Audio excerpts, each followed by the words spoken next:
I'm Anna Kertesz, and this is How to Live It. Today we're going to talk about why personal assessments can be valuable to you.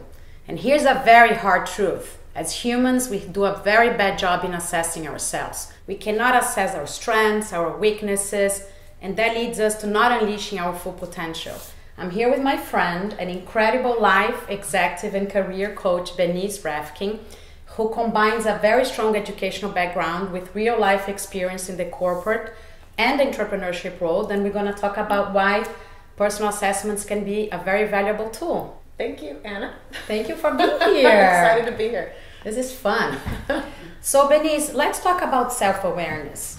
Why is it so hard, and how can personal assessments serve as a valuable tool to help us learn more about ourselves? Definitely.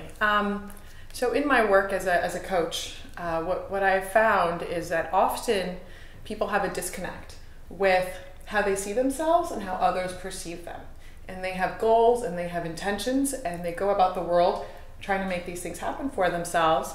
And often they kind of find themselves hitting up against a wall because they're not being perceived or their words aren't landing the way that they're hoping for.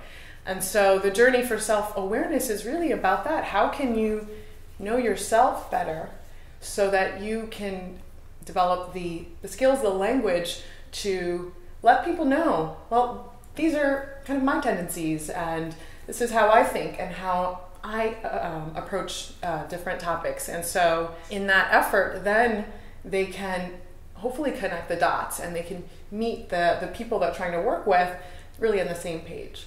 Okay, I love that.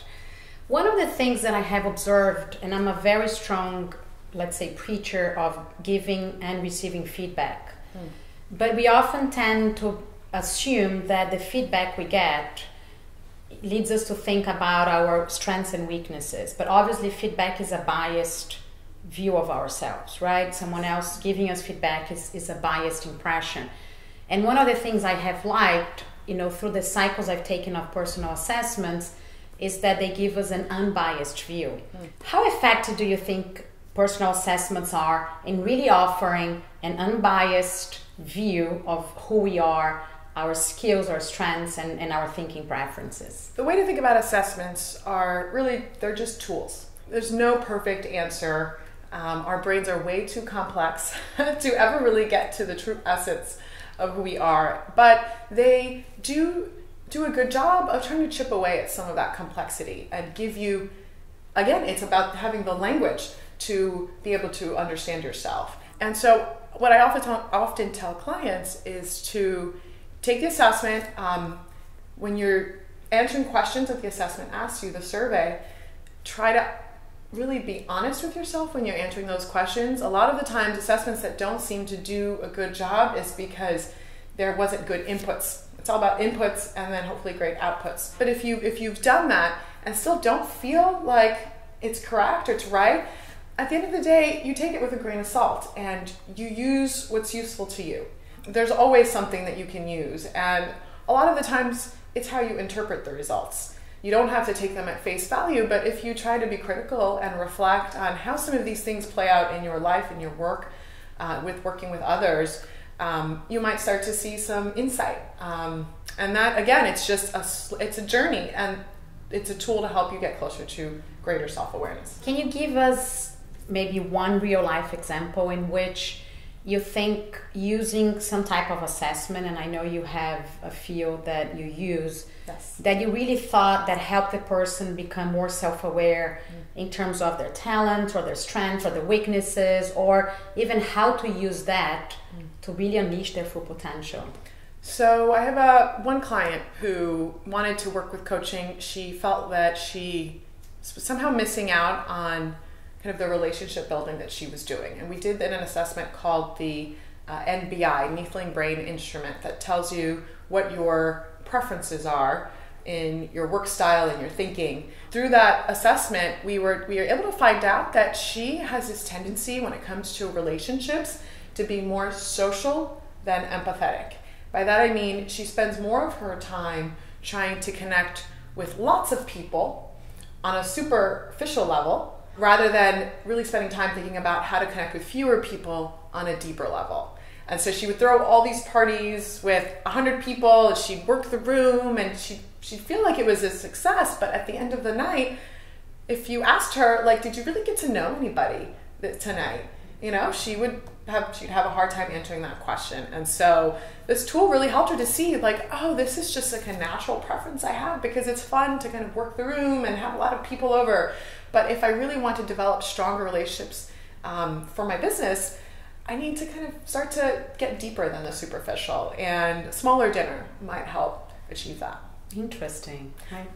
Something else you shared about feedback I think is really important, because the journey for self-awareness is something that we should all be working at all times, and tools and assessments are great, but feedback is actually probably the biggest thing. I spoke about how so many people have this disconnect with how others perceive them and how they perceive themselves, but if they're not intentional and deliberate about getting feedback from others, they are going to struggle to really see what that disconnect is. And in those conversations where they're getting feedback from someone and someone is really explaining why their intentions didn't land the way they hoped, that's where they learn, okay, you know, this is, now I'm starting to see what's that difference and where maybe I can make a change. Yeah. And what I often tell clients is feedback is a gift.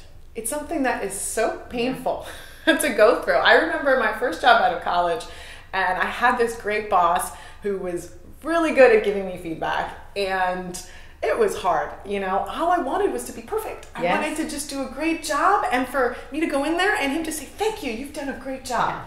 If he would have done that, I would not have grown. I would not have developed. If he didn't say, well, Benis, you know, you did this really well. I see that you really, really tried hard, but you really didn't spend enough time thinking about this. And, you know, imagine if you, you know, took the time to, you know, look at this and that, and it just became this iterative process where I'm chipping away at myself of like, oh, okay, I have something to work on now.